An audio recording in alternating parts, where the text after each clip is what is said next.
Hi, room 6. I hope you guys are getting ready for bedtime, because I know I am. I've already taken a shower, I've got on my pajamas, and I usually like to read before bed, so I thought it'd be fun to do it together. This book is called Sophie's Squash, and my friend Rilakuma is gonna listen with us. Sophie Squash by Pat Zietlow Miller and Anne Wilsdorf.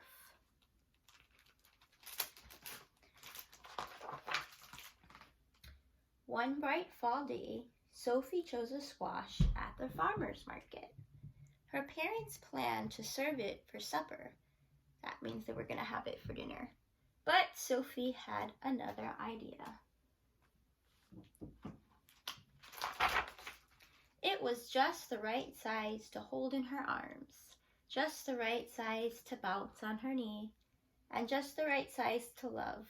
"I'm glad we met," Sophie whispered. "Good friends are hard to find." At home, Sophie used markers to give her squash a face, and then she wrapped it in a blanket and rocked it to sleep.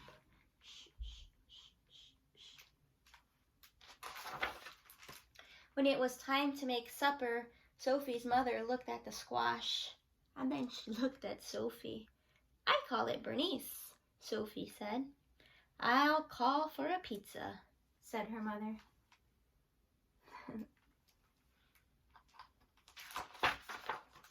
After that, Bernice went everywhere with Sophie, to story time at the library, to visit other squash at the farmer's market, and to practice somersaults by the garden. Every night, Sophie gave Bernice a bottle, a hug, and a kiss.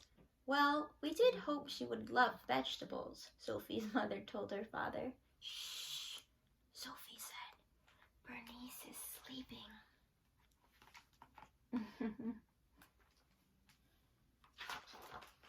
That afternoon, Sophie's father took her shopping. "Sugar beet," he said. "Bernice is a squash. Why don't you pick a nice toy to play with instead?" But the trucks were too hard. The dolls were too soft. Sophie clutched Bernice tightly. She held her so tight and said, "No thanks. I have everything I need." After supper, Sophie's parents called a family meeting. Bernice snapped in Sophie's lap. "Why don't we donate Bernice to the food pantry before she rots?" her father suggested. Sophie shook her head. "Bernice will last forever." What do you think would happen if you kept a vegetable to see how long it would take before it got rotten?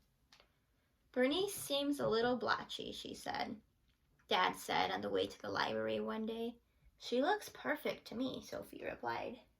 At story time, some kids pointed and stared. "What's that spotty thing?" a boy asked. "Her name is Bernice, and she's a squash," Sophie said, "with freckles." "Maybe Bernice should stay home next time," Sophie's mom suggested. "Why?" Sophie asked. She wasn't the one being rude. Still, as winter neared, Sophie noticed changes. Bernice seemed softer, and her somersaults lacked their usual style. "Visiting friends will cheer you up," Sophie said. "Oh, she's not rolling down the hill anymore. She's getting kind of squishy." At the farmer's market, squash were everywhere. Firm, shiny squash. "What keeps a squash healthy?" she asked the farmer. "It's simple, really," he said. "Fresh air, good clean dirt, and a little love." Well, Sophie thought, I have all of that. At home, Sophie cleared leaves from Bernice's favorite spot. She made a bed of soft soil, tucked Bernice in, and kissed her goodnight. "Get better soon," she whispered. That night, while Sophie slept, the wind whistled and tiny snowflakes fell.